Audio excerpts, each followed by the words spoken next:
Hello guys, எல்லாத்தையும் ரொம்ப நாள் கழிச்சு நான் பார்க்குறேன். ஸோ ஃபைனலி நம்ம ஒரு கோப்ரோ வாங்கியிருக்கோம். ரொம்ப நாள் கழிச்சு வாங்கியிருக்கேன். ஸோ எனக்கு ரொம்ப நாள் ஆசை, ஒரு யூடியூபரோட ரொம்ப நாள் ஆசை கோப்ரோ எல்லாருக்கும் வாங்கணும் அப்படின்னு. ஏன்னா எஸ்பெஷலி நான் ட்ராவல் vlog அந்த மாதிரி எடுக்க போகிறேன். ஸோ அப்போ எனக்கு ரொம்ப யூஸ்ஃபுல்லாக இருக்கும். ஸோ என் ஃபோனில் வச்சு எடுத்துகிட்டு இருந்தேன். பட் என் ஃபோனில் சார்ஜர் பேட்டரி லைஃப் கம்மியாக இருக்குங்காட்டி சீக்கிரமாக ஆஃப் ஆயிடுது. ஸோ அதனால் எனக்கு என்ன பண்ணுறதுன்னு தெரியல. எப்படியோ ஒரு கஷ்டப்பட்டு கோப்ரோ வாங்கிட்டேன். பட் ஒரு கோப்ரோ மட்டும் ஆக்சுவலாக கோப்ரோ வாங்கி ஒரு மாதம் ஆச்சு. கோப்ரோ வாங்கினா மட்டும் பத்தாது, அதுக்கு உண்டான ஆக்சசரிஸ் எல்லாமே வாங்கணும். ஸோ அது எல்லாமே நான் சொல்கிறேன்.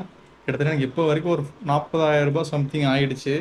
ஸோ அதனால நீங்கள் புதுசாக ஸ்டார்ட் பண்ணுறீங்க அப்படின்னா ஒரு 40,000 கையில் வச்சுக்கோங்க. இத்தனைக்கும் நான் வந்து பேஸ் தான் வச்சுருக்கேன். ஸோ இதுதான் அந்த கோப்ரோ புதுசு, கோப்ரோ ஆக்ஷன், சரி கோப்ரோ ஹீரோ 11 பிளாக் தான் வாங்கியிருக்கோம். ஸோ அதுக்கு வந்து உண்டான நிறையா இது வாங்கியிருக்கேன். ட்ரைபேடு அது இது லொட்டு லொஸ்க்குன்னு சொல்லி நிறையா வாங்கியிருக்கேன். அது எல்லாமே உங்கள் வீடியோவில் போடுறேன். என்னென்ன வாங்கியிருக்கேன், எவ்வளோ ஆச்சுன்னு சொல்லி இன்னொரு வீடியோ போடுறேன். பாய்.